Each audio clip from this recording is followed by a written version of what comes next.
अस्सलाम वालेकुम दोस्तों, मैं हूं बैद फार्मासिस्ट आपकी खिदमत में हाजिर। उम्मीद है आप खैरियत से होंगे और मेरी ये दुआ है कि अल्लाह पाक आपको अपनी हिफ्ज़ व अमान में रखे। दोस्तों, आज मैं आप लोगों के साथ जो सिरप शेयर करने वाला हूं उसके नाम से तकरीबन लोग वाकिफ़ हैं, लेकिन मैं आज उसकी कुछ ऐसी इन्फॉर्मेशन आपके साथ शेयर करूँगा जिससे काफ़ी लोग नहीं जानते उसके बारे में, उसके इस्तेमाल के हवाले से, उसकी कंट्राइंडिकेशन के हवाले से, उसके साइड इफ़ेक्ट के हवाले से, उसकी डोजेज के हवाले से। तो ये काफ़ी सारी चीज़ें हैं जो मैं आप लोगों के साथ आज शेयर करना चाहता हूँ। दोस्तों, आज का जो हमारा सिरप है वो कालपोल सिरप है। कालपोल सिरप आपको किसी भी मेडिकल स्टोर, किसी भी फार्मेसी से इजीली अवेलेबल होगा। ये जो मेरे पास कालपोल सिरप है ये पेडियाट्रिक सस्पेंशन है और इसके अंदर जो क्वांटिटी अवेलेबल है 100 ml जो है इसकी जो है अप्रॉक्सीमेटली इसकी क्वांटिटी है। और ये ग्लैक्सोस्मिथक्लाइन, ये जो इसकी प्रोडक्शन कंपनी है ग्लैक्सोस्मिथक्लाइन है। और इसकी जो रिटेल प्राइस है वो मैं आपको बताता चलूँ। इसकी रिटेल प्राइस 75 रुपीज़ है, 75 रुपये में आपको किसी भी मेडिकल स्टोर, किसी भी फार्मेसी से करंटली अवेलेबल है। अब मैं आपको इसकी कुछ ऐसी इन्फॉर्मेशन बताता चलूँ कि इसके अंदर सबसे पहले मैं आपको ये बताता चलूँ कि इसके अंदर कौन सा इंग्रेडिएंट शामिल है, कौन सा एक्टिव कॉन्स्टिट्यूएंट शामिल है। इसके अंदर पैरासीटामोल शामिल है और हर 5 ml के अंदर 120 मिलीग्राम पैरासीटामोल शामिल है।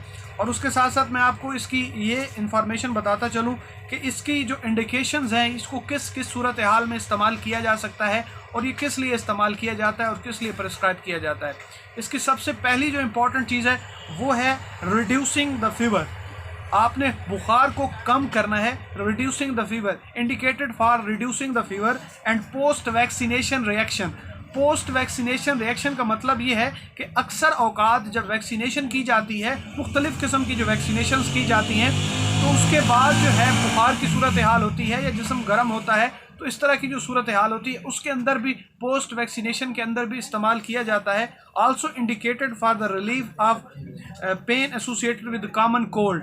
अक्सर औकात ये होता है कि आपको नज़ला ज़ुकाम होता है तो उसके साथ आपके जिस्म के अंदर दर्द होता है, बच्चों को जिस्म के अंदर दर्द होता है, पेन होता है, तो उसके लिए भी इसको इस्तेमाल किया जा सकता है। मतलब जो नज़ला ज़ुकाम के साथ जो पेन होता है उसके लिए भी इसको इस्तेमाल किया जाता है। और उसके साथ साथ मैं आपको इसकी जो नेक्स्ट हेडिंग वो ये बताता चलूँ कि इसकी कंट्रा इंडिकेशंस क्या क्या हैं, कि किस सूरत हाल में आप इसको इस्तेमाल नहीं कर सकते।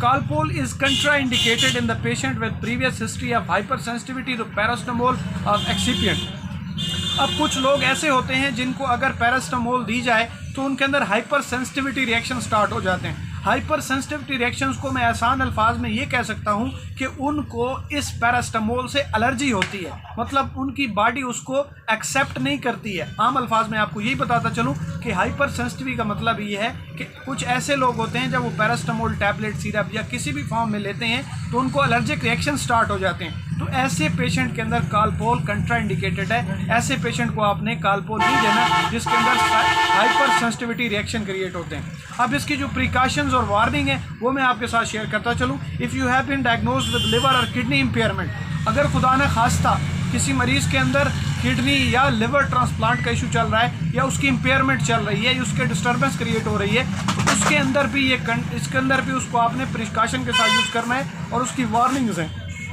Seek the medical advice before taking this medication. मतलब कहने का ये है कि अगर किसी शख्स के अंदर, किसी बच्चे के अंदर खुदा न खास्ता किडनी या लिवर की ट्रांसप्लांट का मसला चल रहा है तो उसके अंदर जब आप पैरासीटामोल यूज़ करेंगे तो आप अपने डॉक्टर के साथ ज़रूर मशवरा करेंगे, उसके बाद इसको इस्तेमाल करेंगे। उसके बाद नेक्स्ट हेडिंग जो आती है वो है pregnancy and lactation.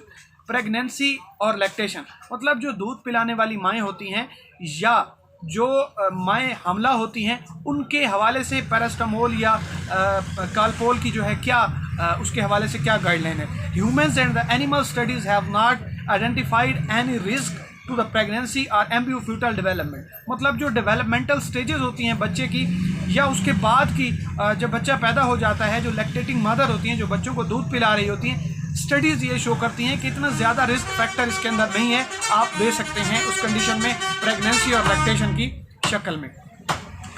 The viscous अब इसकी जो फर्दर इंफॉर्मेशन एडिशनल मैं आपको देता चलूँ वो ये है कि the viscous consistency of the Calpol potassium help keep the medicine on the spoon and so make it easier to administer. आपने जब इसको इस्तेमाल करना है तो इसकी जो विस्कोसिटी है वो कुछ इस तरह की है कि आपने चम्मच लेना है, वो कहते हैं the viscous consistency of Calpol help keep the medicine on the spoon. वो आपको मदद करती है कि वो इस तरह के कुछ सिरप होते हैं, आप उसको चम्मच में डालते हैं और उनकी विस्कोसिटी इतनी नहीं होती, वो फ़ौरन नीचे गिर जाते हैं। तो इसके अंदर ये चीज़ नहीं है, आप बआसानी इसको इस्तेमाल कर सकते हैं। बाकी इसको बच्चों की पहुंच से दूर रखना है और इसका जो रिक्वायर्ड टेम्परेचर है 25 डिग्री सेंटीग्रेड, उससे कम दर्जे हरारत पर इसको रखना है। ये कुछ इन्फॉर्मेशन थी जो कालपोल पेडियाट्रिक सस्पेंशन के हवाले से मैं आपके साथ शेयर करना चाहता था। उम्मीद है आपको मेरी ये वीडियो पसंद आई होगी। अगर पसंद आई है तो लाइक करें, शेयर करें। अगर आप इसके हवाले से मज़ीद कुछ पूछना चाहते हैं तो आप कमेंट सेक्शन के अंदर इससे पूछ सकते हैं। Thank you so much. अल्लाह हाफ़िज़।